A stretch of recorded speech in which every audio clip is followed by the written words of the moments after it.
Bon voyage.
We'll be starting the webinar in a minute or two.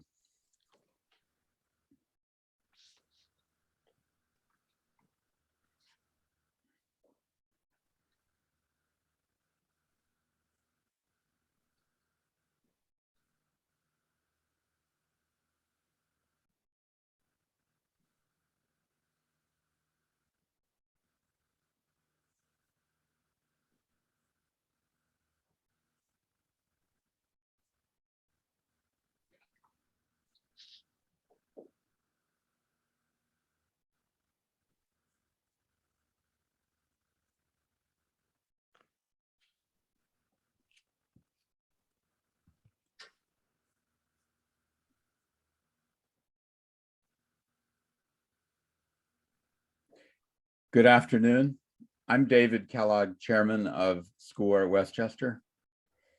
On behalf of SCORE and the Westchester Hispanic Chamber of Commerce, I'd like to welcome you all to the webinar on Rebuilding for Business Success. We will be learning from Andy Gray, a truly brilliant business advisor, and you couldn't ask for a better teacher. Thank you. First, let me say couple of words about SCORE. SCORE Westchester supports local entrepreneurs through free confidential mentoring and educational programs like this. Our clients are startups and established businesses. Our volunteer business mentors draw on a wide range of industry experience and areas of expertise. And you can reach us at westchester.score.org. Again, all of our services are free. Some housekeeping. Everyone will be muted during the presentation. But as we go, please submit your questions and comments using the Q&A, not chat button. And we will leave time at the end of the webinar to answer those questions. Also, a link to the recording will be sent to everyone afterward. I would now like to introduce our partner, Sonia Montano of the Chamber of Commerce. Thank you, David. Good afternoon, everyone. My name is Sonia Montano, president of the Westchester Hispanic Chamber of Commerce, founded in 1988. Our mission is to promote economic growth and development of Hispanic businesses and professionals in Westchester. Our objective is to strengthen relationships not only between Hispanic businesses, but also with all businesses in Westchester, small business, large corporations, organizations, cultural and civic entities included. In conjunction with the county and several organizations, we are working to develop programs to provide accessible resources to elevate your profile and empower you. And the Westchester Hispanic Chamber of Commerce is really excited to work with the SCORE in this series of 5 seminars. We are really looking forward to support you in your mission to grow your business. Now, I would like to introduce our chairperson and one of the founders of the Westchester Hispanic Chamber of Commerce, Ali Frederico. Thank you, Sonia, and welcome everyone to our Rebuilding for Business Success. As Sonia mentioned, the Westchester Hispanic Chamber of Commerce is really excited to partner with SCORE on this value-added program. The Westchester Hispanic Chamber of Commerce membership consists of both Hispanic and non-Hispanic business owners, professionals, and community stakeholders. It is really our goal to serve our membership and community with various programs driven to build your network, provide education, increase your business growth and success. So with that, very excited to introduce our speaker for today, Andy Gray. Andy is the president of Strategy Leaders. Founded right here in Westchester County over 25 years ago, Strategy Leaders is on a mission to build a successful U.S. economy, one small business at a time. The company has a track record of success teaching business owners how to double their company's revenue while tripling the company's profits, at the same time getting the monkey off the owner's back by building businesses that can sustain themselves. And what is more important than sustainability, especially over the last 2 years of turbulent times? With that, very interested to hear from Andy to let us know what are the strategies that as a business we can look to rebuild, grow, or pivot. So Andy, what are the priorities as a business? How to best organize to build your company's size, scope, profit, and legacy? Ellie and Sonia and David, thank you all for that warm welcome. We're delighted to be here and to support both SCORE and the Hispanic Chamber with this series. So to get right into it, for your first question about priorities, I would say there are 4 things I want to focus on. One is size, one is scope, the third one is profit, and then the fourth is succession. And these are all critical elements for building a successful long haul business. So when you start thinking about size, size really does matter.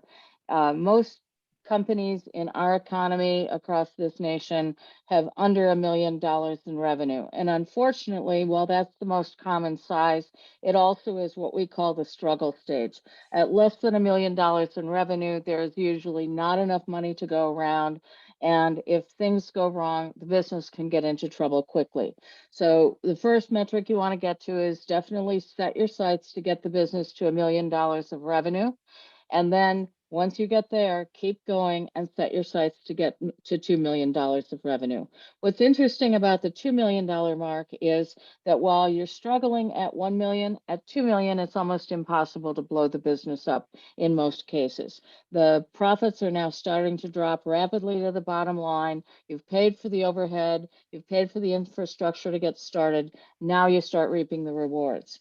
Then keep going from there. At 3 million, the business becomes marketable in the open market when you're ready to sell. It has a much higher payoff ratio in terms of multiplier for the business on a sale basis.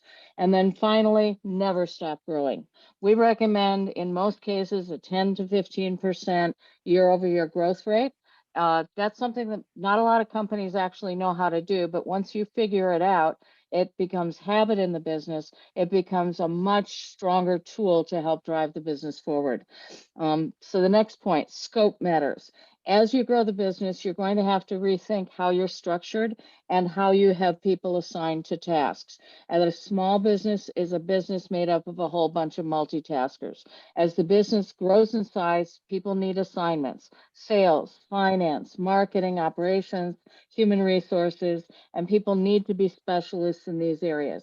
You also need to think about tools, skills that the business has to be successful. Think about forecasting. How do you do analysis, org charts, getting great at lead generation, managing the sales funnel, developing process maps and procedures for how you do the work, and detailing what people should be doing. And I would say that so many of our clients come to us trying to make that transition from informal to formal. And it's not something that you do without a lot of hard work. So I don't mean to minimize that, but it can be done. And once you get that work done, you do get the monkey off the owner's back. Then after that, the third thing you need to be thinking about all the time is profit. Profit really matters. Most businesses start out with tax planning, which is actually wealth destructive. So think about, I want to minimize or zero out my profits at the end of the year so I don't have to pay taxes. Or you actually need to make the shift to how much profit do I need to make to be comfortable? Let's maximize the profit of the company, pay our taxes, and build wealth into the company. And then finally, if you can learn to forecast, you can be much better positioned to make adjustments to what that profit picture is going to look like as you go forward. And that will help make a better planning process for the business. And then finally, succession really matters. So many owners build great companies. They are valuable, they are worth something, and they don't get it over the finish line when it comes time to exit. Whether that's because the owner doesn't really want to think about them not having an exit or because they don't know how to do it, it is an entirely different game, and you have to work on it over time. You can't just show up at the finish line and say, okay, now I'm going to sell it. There's a lot of work that goes into doing it right. And you want to build a game plan that you can follow. If ideally, if you have 5 years, that's perfect. 3 years is doable. 1 year, you got to cobble it together and you better get to work quickly. There are a ton of business owners who are heading for the exits right now. The baby boomers are ready to get out. There are not enough buyers. And the quality of how you sell the business is going to depend on how well you've prepared for succession. And lastly, I would like to say that I think most business owners don't think enough about their employees as part of their generational strategy. So those people who got you to the finish line could be part of the solution if you think about it correctly. Very, very important priorities, Andy. So what are the key performance indicators needed to be in place to drive accountability and monitor progress? Key performance indicators are essential. I think most business owners are not clear enough about them, or they get caught up in a trap of getting too complicated. So there's enough, too much, and not enough. KPIs are nothing more than the measurement of what the company is supposed to be doing and what it will look at regularly based on the goals that they've set, and then comparing goals to actual results. And then following that up with a discussion about, have we beat the results? Have we come in short? What do we need to do next? Start simple. Start with a goal for revenue. Start with a goal for profit. Start with a goal for the number of employees that we should have, or how much we should be spending on overhead. Start with one, get good at getting everybody to talk about it, and then add in the next KPI. Absolutely, based on what I said earlier, make sure you do have a KPI for your net income, both in terms of dollars and percentages, and work backwards from that KPI. Also, I think a good one to have is the amount of money to have in the bank. So you want to have enough money in the bank to keep the company safe. That's usually a year worth of overhead spend. We've been through so many crises lately. It's not enough time to recover from one crisis to the next. You need money in the bank to build solutions when things go wrong. There are also some external goals that owners should be thinking about to measure their results. The obvious ones are the banking ratios, so current assets to current liabilities, debt coverage ratio, debt to equity ratios. If you don't have a good handle on this, don't feel bad. Most business owners don't. Talk to your banker, talk to your accountant, come talk to us, or go talk to SCORE if you need help with that. But those kinds of ratios will help you get the money you need when you need to do lending, and they'll also help keep the company safe. What are we recommending to our clients? I think work backwards all the way from the end point. Know how much you need to sell the business for in order to retire. Have that as a master KPI that you're looking at all the time, and you're constantly measuring the value of the business against that KPI. Separate out variable expenses, that's your cost of goods sold, from your fixed expenses, the rent, the lights, the insurances that you have to pay. and understand how each one of those works and set a KPI for each. Build things that you know are going to keep you safe. So in terms of cost of goods sold, the variable expenses, keep that if you can, possibly under 60%, which means your gross profit is 40% or better. It's hard to make money when gross profit dips down below 40%. Limit your overhead growth year over year to 3 to 5%. And unless there is some really extraordinary growth and development opportunity that you're looking at, and then put an ROI on that investment. So don't just spend, but know what you're going to have to earn to make it worthwhile. If you have debt, set a KPI for how much debt you want to pay out each year. Don't try and do it too quickly. I recommend $1 to debt payment and $1 to cash in the bank. So 1 to each, and that will help build up the reserves while you're getting off the debt platform. That's pretty much what I would Yeah. say to start with. Yeah, and again, I know you spoke earlier about secession, and I know that during the last 2 years, our businesses have really had to rethink some of the planning with regard to even maybe retiring. Owners who had planned to retire may need to rethink their goals and timing. You want to talk a little bit about that? Yeah, it's been tough on everybody and a lot of owners. I mean, who would have predicted COVID coming along and lasting this long? But a lot of business owners have had to rethink their strategy. And it's not just COVID. Now we've got the Ukraine. We had the supply chain. This just keeps rolling on. The black swans, the unexpected events keep coming at us faster and faster.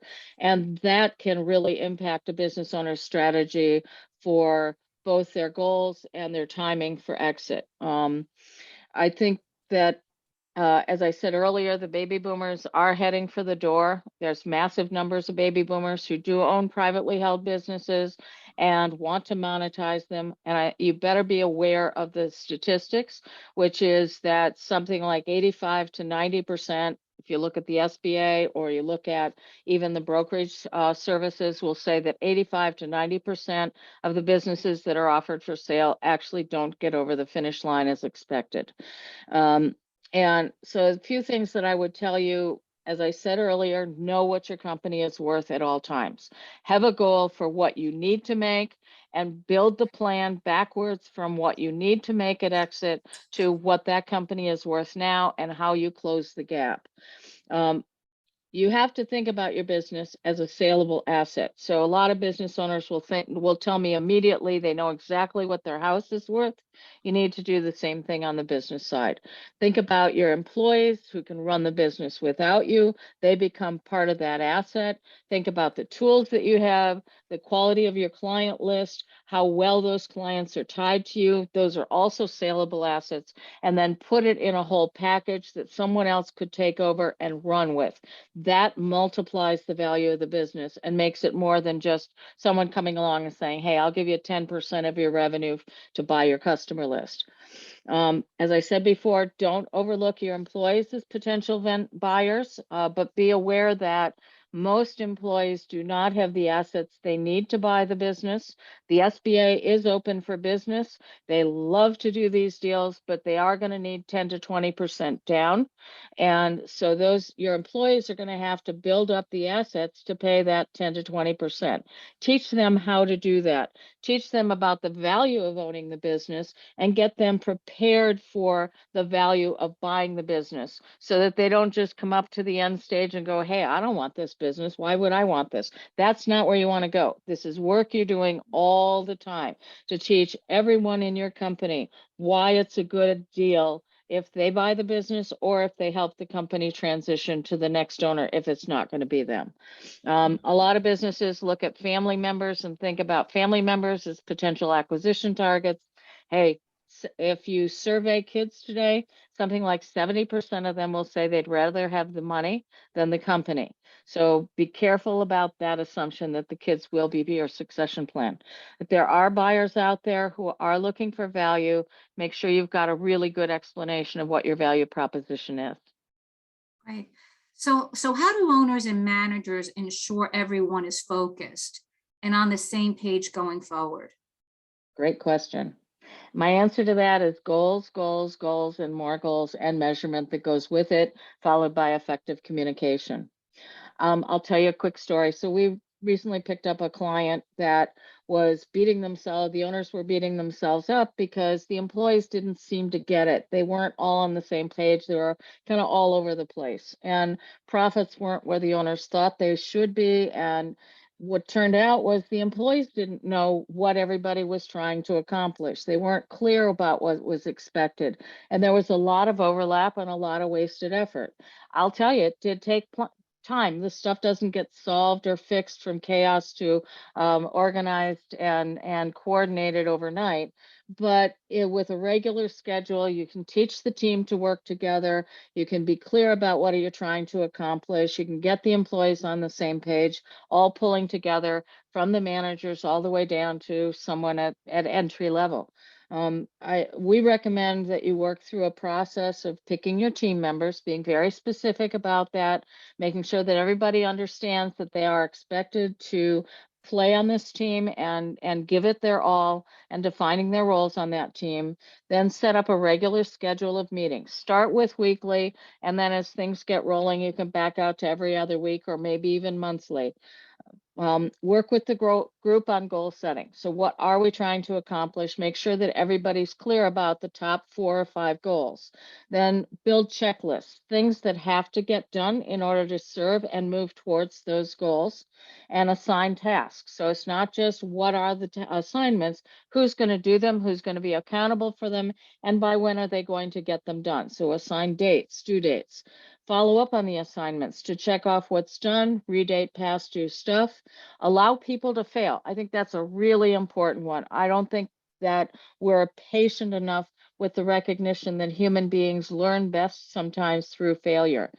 But do expect your people to talk about not only what worked, but what didn't work and what they've learned from it. Expect them to learn, expect them to get better. Analyze the results and talk about what else is needed additionally, then go back up to the goals and work your way down through the process again, and then build up from near-term goals. So what do we have to do this year, to longer-term goals and longer-term expectations as the group builds its confidence at being able to plan and execute. Wow, having a pipeline, a robust pipeline of new clients is so key. How do companies brainstorm new ways to attract profitable clients? What are the best ways and to deliver as promised? Well, I'm glad you used that term profitable, because that certainly is a component of getting best customers. And I find a lot of clients are at the mercy of their customers rather than having thought about who's going to be best for us. Profitability comes from customers who are willing to pay a higher than average price. Think about things like, are they easy to deal with? Do they make reasonable demands? Do they pay their bills on time? They don't expect to use you as the bank. They're actually willing to go to the bank if they need financing. Your customers are willing to make good suggestions on things that they need that you might supply. They're willing to ask for your help. And they think of watching your back as you watch their back. That makes a good customer. And if you can build a portfolio of those customers, you can ride all the way to the finish line, and they'll be valuable to the next buyer of the business. Many companies did come through COVID and used it as a time to go back and talk to their customers. What do they need as the whole world changed and shifted? And they were very nimble in terms of coming up with nuances on what they did or adding additional products or services. And they often did it because they engaged a lot of people across the company in the problem solving process. So how could we do something additional, more different that our customers want, so we can better serve those customers that we want to keep? We recommend that companies do keep an idea box or an idea lab, a list of things they could be working on, and that they then pull things out of that box on a regular basis and try them out on existing customers. That's really important, is to try new ideas on existing customers who are likely to cut you the most slack when it comes to problems with delivery and pricing, And then once you've made it a and true product or service, then use it to attract new customers that are going to come into the fold because they value what you already have a track record doing. Make your services or products as portfolio complementary as you can so that you're not ranging too far afield, but actually products or services are building on each other. Have a core that you start with and then expand the client relationship to include other products or services. And that makes it easier both to manage the client portfolio as well as the quality of what you're doing. Keep your company profitable because you're really focused on expanding the number of clients as well as the number of products and services. Make sure you've got a mixture plan that makes sense for the business. And then by all means, don't forget to raise prices. If you have not raised prices this year, the next thing you're going to do after you get off this webinar is go do exactly that. Everyone's hearing about prices going up, and it's just the nature of where we are, whether it's employees, materials, getting things out the door, shipping costs have gone up. You need to raise your prices in order to keep up with that reality. Very important. And another really critical aspect of it is human resources, staffing, the talent. How will companies' relationship with employees evolve as companies deal with workforce shifts and shortages, remote work, productivity issues, and changes in personnel priorities? Okay, great. Good question. And I'm going to give you a couple of stats because that's just where I come from. Deal with the facts first and then go forward from there. It's worth noting that 70 to 80% of managers in most surveys want their employees back in the office, and they complain about loss of productivity and difficulty communicating because the employees aren't back in the office. Now, I get it. There are some businesses where that's essential. You've got a manufacturing product line. You may not be able to let people do that work from home. It may have to be back in the shop. But I will tell you, employees see it very, very differently. Over 90% expect to work from home at least 1 day a week. 80% expect to work from home at least 3 days a week.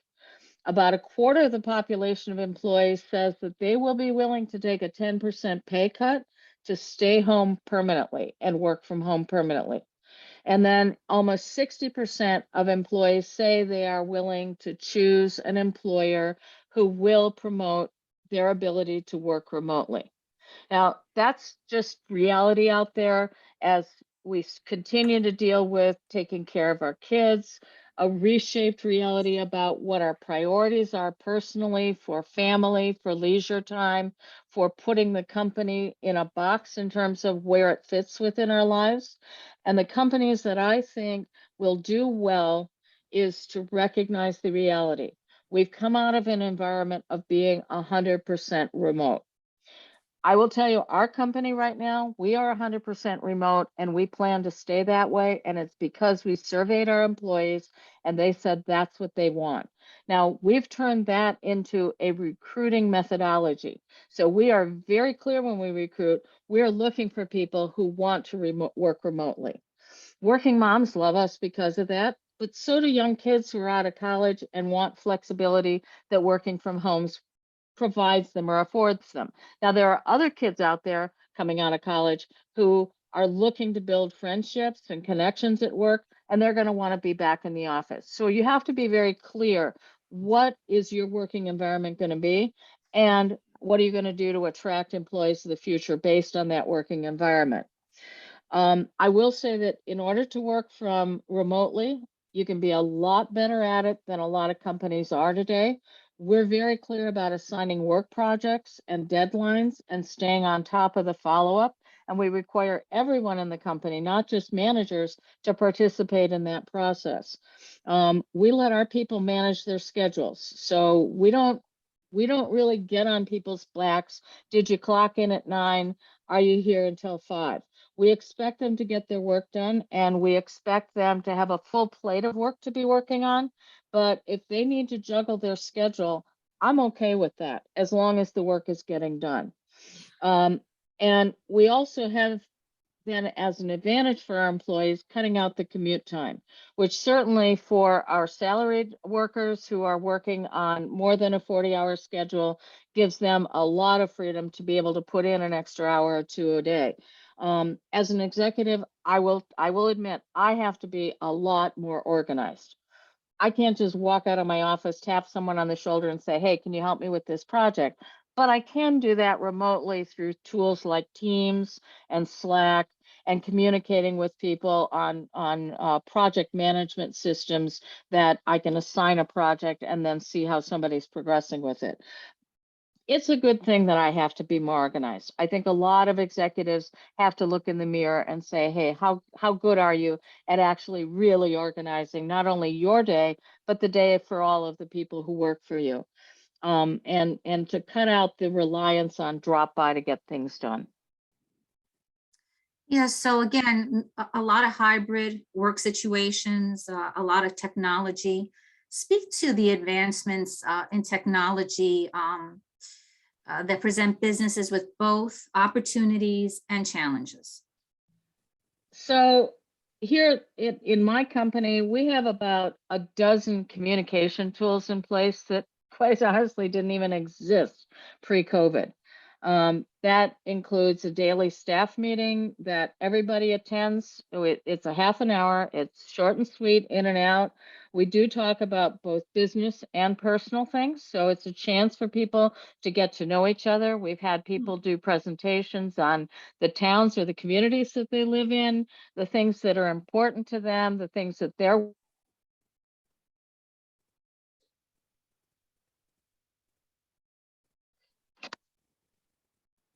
the things that happen that they can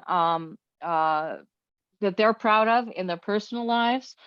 So we all get to know each other, but we also spend at least half that meeting coordinating what do we have to get done this way, this day, this week, what are we working on longer term, what are some of the successes so that people can learn about what we're accomplishing with our clients and how that's serving our mission. They're in tune with the business. It's a dialogue, and I am clear with everyone they are expected to participate. Sometimes we'll go around and call on people on a round robin. We'll coach people if they're not talking a lot to be engaged more. And we'll work with them offline to help them build their skills at that. There's a survey that was done a long time ago that said that people think about public speaking as something that's even worse than having to go to the dentist's office, which is a big fear for a lot of people. So I think you have to be conscious that people will come to either a face-to-face or a virtual stand-up meeting with a lot of concerns about how to do that. And you have to teach them that it's good to learn how to do that. We've even enrolled some of our people in speaking events like Dale Carnegie, so go and practice stand-up speaking in a structured environment. And it's an important thing to do to get people communicating openly and collaboratively. We do track projects in Monday. That's a platform that we've chosen to work with. We like it because it allows us to put deadlines on things and then see how things are progressing over time. We use Zoom to communicate, and we found that that works really well for us. I know there are a lot of platforms out there. We've looked at a lot of the Office 365 tools. Team was something that we had completely overlooked prior to COVID because we were sloppy in our communication. We just, walked out of the office and talked to somebody.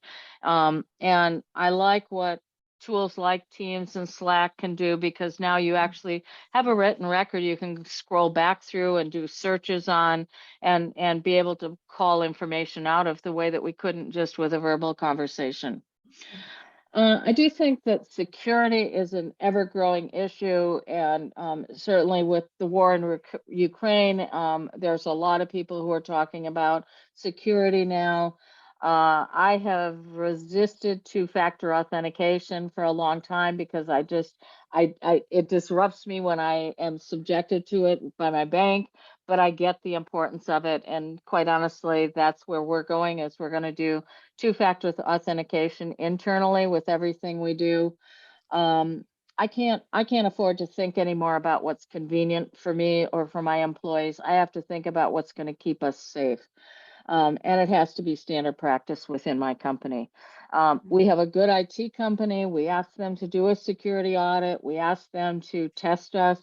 They send out spam emails, and then they let us know who needs help in terms of understanding what's the difference between a good email and a spam email. So we do testing and get reporting on that.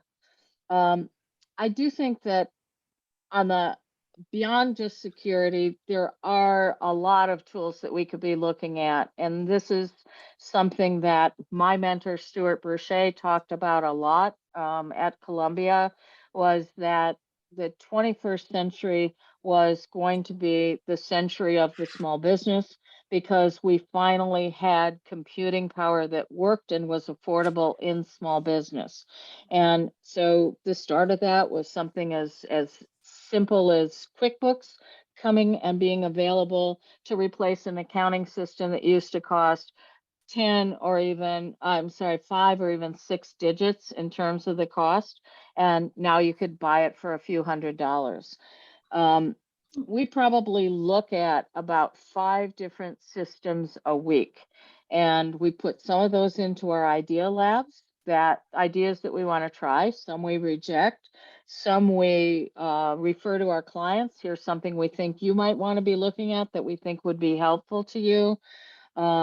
We divide that project up of looking at 5 systems a week so that nobody actually has to carry a single burden. And what I've found by doing that is we actually have a lot of ideas now bubbling up from the bottom of the organization. So people are coming forward in our stand-ups and saying, hey, I was just looking at something and I've got another idea I want to look at this week. Has anybody seen anything about this? Really encourage that communication and that bubbling up of ideas.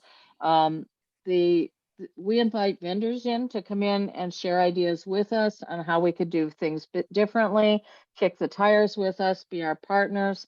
And clearly anything that we're looking at seriously, check the references, check the references, check the references. Are they easy to work with? Can they do what they say? How did their demo match up with what it was actually like to implement with them? How did their pricing compare from beginning to end?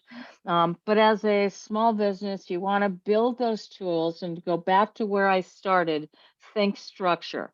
So what are my tools in sales? A CRM system, an ability to manage the pipeline, an ability to forecast. Do you have tools that will allow you to do that? Then finance. So what do I have for an accounting system? What do I have for analysis tools? How much can I automate that? Then marketing. So what are we doing in marketing to measure what we're doing and to measure the various vendors that we might be working with to do all the things that we're doing in social media today? Operations. How are we measuring the quality of what we're delivering and the profitability? And that needs to be very carefully integrated with what you're doing in finance. So you've got to automate it. We've got one client right now that was really struggling to understand what was going on. It was because they were trying to do too much of it manually. As soon as they started digging into simple tools that could bridge between finance and what they were doing operationally, it got a whole lot better and a whole lot more accurate. And they got the data much more quickly so they could react to it. And then HR. So what systems do you have to manage your personnel?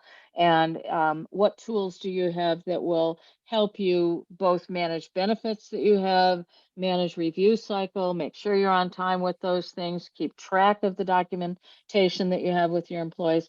I will tell you that not only did we as business owners sit home for the last 2 years thinking about how we could service our clients, but there were a ton of people who were sitting home thinking about how could they create things that would be useful to us as small business owners. It's just wide open out there. Go and look for tools and build those into the future of your business. Yeah. So Andy, thank you. I mean, a lot of information, a wealth of information. And you really shared with us some of the areas that we should focus on with regard to priorities, performance indicators, succession and retirement, attracting profitable clients, looking to make sure that we're integrating our employees and staff, into the process. And then, using all the new advancements in technology to really help service, whether it's our hybrid work situation or our search for talent through HR. So really, thank you for all of that information. Ellie, if I could just make one final Yeah. comment, don't go it alone. Success comes from a team of knowledgeable people. And one of the things that I have seen really impact small businesses' progress is when they run out of knowledge or when they can't figure out how to use the knowledge that they have. Reach out to people like SCORE. There are consultants out there like ourselves that can help. There are people like yourself who can sit on a board and act in an advisory role. There are friends that you can reach out to. So Sonia, I know, mentors other people in the construction industry and really loves talking about what she does. There are a ton of people out there. Don't try and do it all your own. And the more that you don't know about it, the more you want to ask for help. Absolutely. And I know that we will be providing your contact information as well as SCORE's and the Westchester Hispanic Chamber of Commerce. So please really do reach out to all the resources that are out there. With that, I will pass it back to David Kellogg from SCORE to see if we have any questions for our speaker. Right, we don't yet. So please put in the Q&A your questions for Andy. I've got a couple to start off with. Okay. One is just the nuts and bolts of forecasting, because very often forecasting is wishful thinking. How do I build a reality-based forecast, which then can lead to a budget and determine, how I operate my business? Okay. So first of all, I would break it down into areas of the business. So which areas of the business am I trying to forecast? What am I forecasting in operations? What am I forecasting in marketing? What am I forecasting in sales, in finance? And build forecasting systems in each of those areas. Don't try and just do it all in one. The second thing is, I will tell you, I think I love Excel. I think it's probably the most valuable tool that any business owner can learn how to use, or get someone on your staff, if that's not your thing, who is really good at Excel and can use that as a tool. Successful forecasting is based on what's called the theory of small numbers. The theory of small numbers says that if I have a decision to make, I have a 50-50 chance of guessing right or guessing wrong. But if I break it into 4 small decisions, then I have 4 chances to get it right and get it wrong. And the answers that I get right and get wrong start to balance each other out.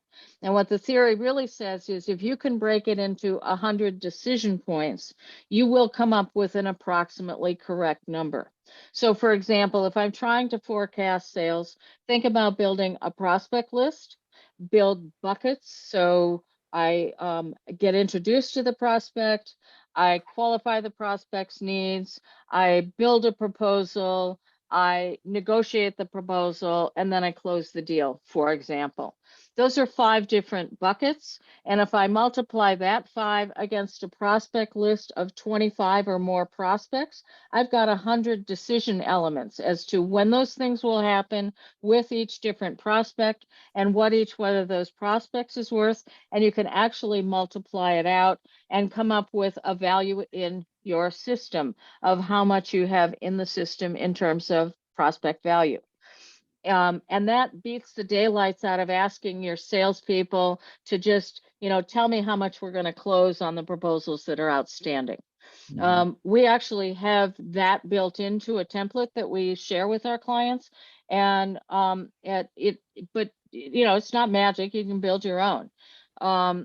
If you're looking at operations, again, you want to think about what are the drivers that cause us to be good at what we do. So what drives quality? And look at 5 or 6 metrics that you can track in several different areas of the operations or the production, and measure how you're doing with each and set up a goal for improvement. And then report on that. And visibility is a big one there. Put it up on the wall. If you look at ISO is always talking about put your results up on the wall where people can see it, and get everyone engaged in down at their level, whatever level they have within the organization, what can they do to help move the needle, and get them to think about their engagement actually matters, not it's just top down a boss controlling the system. Mhm. Does that help? Yep, that's very helpful. Oh, David, can I Another, just comment one more piece on that real quick? sure. When you're building your budget, use your historicals as a basis for building the budget, but really understand that your cost of goods sold expenses should vary on a percentage relative to revenue. Your overhead should be a fixed amount that is relatively constant from year to year. And if you don't really understand that, then get somebody who's good at budgeting to help you figure that out. Mhm. Okay, the next question, if my business has fallen off, what is the most important thing I should do first? I think get ready to get moving fast is probably the most important thing.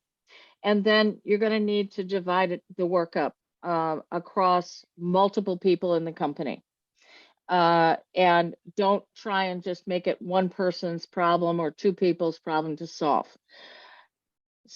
Assign people to call up customers and ask them, even if they've left you, what happened? Why did they leave? Figure out which of those customers you would have just as soon rather not have anyway, because they were costing you more than they were worth, and let them go. Focus on the customers that are really valuable to you, not just because they're big volume users, but because they make you money, because they value what you do. And ask them why they are with you, and then ask them who else they know, because a lot of times your best customers come from your best customers. Mhm.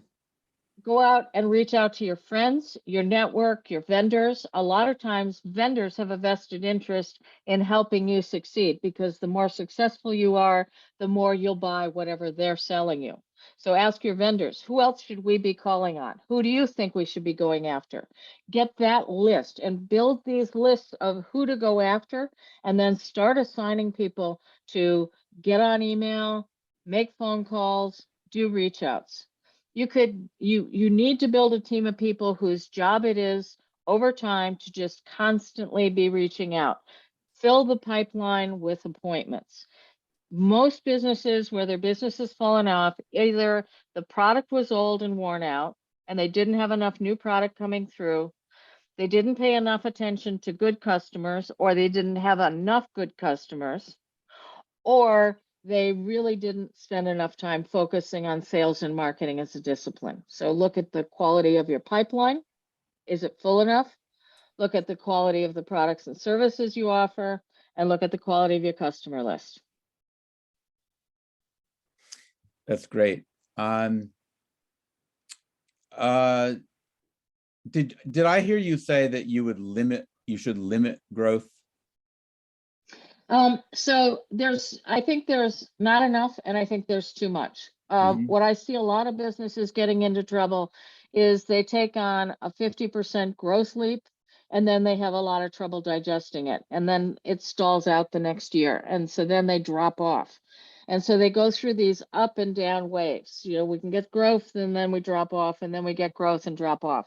And that's what really chews up the profitability, because as it drops off, you use up the profits that you made when you made a leap forward, and then you come out back at neutral profit-wise.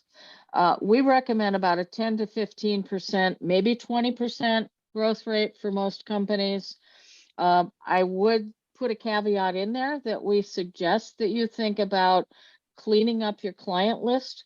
So dropping off 5% of your worst customers every year. So if you're going to do that or follow that strategy in order to perfect your client list, then add an extra 5%. So we got to go 20% up, drop 5, and end up net 15%. And that growth rate of 10 to 15% year over year, as the business increases in size, you can drop it down to this 10%, but I would not recommend dropping below 10% because you don't stay ahead of inflation if you do. And you want to make sure that you are growing faster than the inflation rate. All right, good. So here's a comment that someone posted. I think talking about the working remotely when you were talking about your own experience. It's different if you have 5 people or 50 people in the company. I think they're looking for a comment on that. That a 5-person company is going to behave differently, if they're virtual. I would absolutely agree with that. And a lot of the work that we've been doing over the last 2 years has been helping companies that are much larger to build units that they can then communicate with effectively and routinely. So you're not going to want to put all 50 people on a stand-up, for example. You can probably do that if you're 10 to maybe 15 people. We're at 10 people right now, and it works okay. But I do have to think about what happens when we get to 20. Mhm. At the 50 employee, 100 employee size, yes, you're not going to have everybody on a daily stand-up, but you're going to have multiple daily stand-ups that are happening within subgroups, and then leaders or representatives of those stand-ups that may come together on a regular basis to communicate about what they're hearing and what they're finding out about. I think communication is going to be the essential tool for successful companies in the next 2 to 3 decades. If you can communicate effectively and you can share information across the whole business, you are going to be so much further ahead than your competitors who can't do that. Mhm. Great. Next question is, someone is asking, how do you drop non-profitable customers and not have them badmouth you on Yelp, Google reviews, etc.? I think you got to be honest, and you can't cut the service to get rid of them. So you have to continue to provide the same high caliber service, but then you up the price. That's one strategy. You go to them ahead of time and say, look, I'm stuck between a rock and a hard place. I value our relationship, but the reality is I'm going to have to increase my pricing to a level that I think isn't going to work for you. Here's where we're going with this. I want to give you advance notice, and I'd even like to give you some suggestions about where to go and what you might want to think about as solutions. So you do it with care, you do it with concern, and you do it again with communication.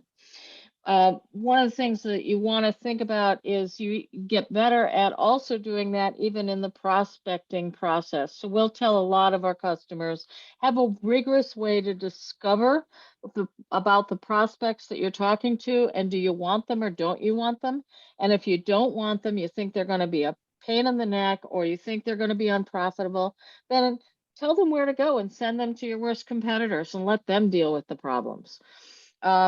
What you want to do is build a stable of people who get what you do, but you also got to be conscious of that social media ability to communicate. There's that word again, about what you're doing. And so you've got to do it with integrity. You've got to do it with, I care about my customers. I don't want to leave anybody in the lurch, but there are things that we have to do as a company to be successful that may mean making changes to who our customers are. Great, thank you. Next question. I'm not sure I know what VA is unless it's value added. Would you hire a VA company to get your team started if you are a solopreneur? That's kind of a broad question. So as a solopreneur, I think you need to start with putting down on paper what Oh, your I'm game sorry, plan is. VA is virtual assistants. Oh, virtual assistant. Oh, okay, great. Yes.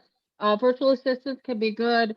There are all kinds of virtual assistant workforces out there. You can hire them directly. You can hire them. I mean, I don't know if everybody's heard about it, but there's a lot of discussion about workforces in Ukraine that were displaced as they had to move out of their homes. There is a whole workforce out there across the globe that is willing, ready, and able to service you. I think you got to figure out what is the support that you're going to need. So I would write a job description just as if you're going to hire someone. I would have a budget for it. This is how much I can afford on a weekly basis to pay for this. Here's the job description, and then go on a search to find exactly that. And then keep looking at it. Don't sign a long-term contract, especially if you're just starting out. Sign a quarterly contract and see if it's working, make adjustments if it isn't. Great. All right, we have a couple more minutes. Anyone want to, please post any last minute questions. I would say this one, I don't know if you mentioned growth by acquisition. Oh, I love to talk about that. No, I didn't. That's on for a small company, let's say I have a small profitable company. Yep. What are the considerations I should make? And I guess it's acquisition or merger or whatever else there is. Right. So growth by acquisition is a great strategy. Most small business owners don't think about it enough. And it's actually something you can get good at. But you need to know what you're doing. And what I mean by that is a couple of mistakes that a lot of people will make is they'll start talking to a business owner about buying their business, and they'll fall in love with the business, but the business owner that they're talking to is completely unrealistic about what the business is worth. So most business owners actually overvalue their company by 50%. So you got to really know what this business is worth and have a valid way of figuring that out. I will tell you, we do valuations and fast and relatively inexpensively. That's not an advertisement for us. There are lots of other firms that can do that kind of stuff, but I really recommend get a valuation done before you start any in-depth discussions with anybody. I think the best way to start doing acquisitions is make a list. What kinds of companies would I like to acquire? What kinds of products or services would I like to have? What kind of customers would I like to add to my portfolio? And then really importantly in this economy, what kind of employees do I need? Because a lot of times in a low unemployment marketplace like we're in today, one of the best reasons to do an acquisition is to pick up some good quality employees. As you look at doing your acquisitions, then once you understand the value and you know that you can afford that value, the SBA is there. They are willing to help you if you can put down 10 or 20%. So don't try and lay out cash to get the whole deal done. Pay for it over time and give yourself time to adjust it, to digest it. Assign a couple people within your company to help you do the due diligence before you acquire, and then more importantly, to help with the transition and securing the assets and getting the business integrated once you do the acquisition. That's something that McKinsey talks about a lot, is that most businesses make the mistake of spending too much time on due diligence pre-acquisition, and then it falls apart because they don't spend enough time or have enough resources on post-acquisition. But there are a lot of companies out there that are worth $300,000, $400,000, and you can pick them up and have a really nice little business that gives you an extra employee or two, that gives you a few extra customers, that gives you an additional product or service, that just gives you that boost that maybe you can't get on your own by growing the business, or what I call organically. So yes, I love acquisitions. I think they're great, and I think we don't think about it enough. Right. Great. Okay. And then one final question, which is it's very pertinent. With so many changes in business trends and techniques, do you have any tips on handling the information overload? Yeah. Build time into your calendar to learn. I think most business owners are really good at being busy And that's different from being productive. Delegate work out so that you do have time to learn. Assign other people in your company to also be on the learning curve and bringing ideas forward so that you can stand back and react to stuff. I think a lot of business owners do much better if they don't have to start something from ground zero, but they've got some concepts to work with. And as you're working on getting smarter, it's an essential part of growing the business. Most businesses get into trouble, as I said earlier, because they run out of knowledge. It's a Peter principle. So don't let that happen to your company. Always be spending 10% of your time thinking forward and learning forward and planning forward. Excellent. That's a great way to end. I'd like to thank Andy for a terrific presentation, and you can see why she has the reputation she has. I'd like to thank Sonia and Ali for our collaboration with the Westchester Hispanic Chamber of Commerce. And I want to thank you for your participation, and I hope that you will stay in touch with us. We are here to help you. And thank you so much. And with that, we adjourn. Thank you. Thank Yep. you.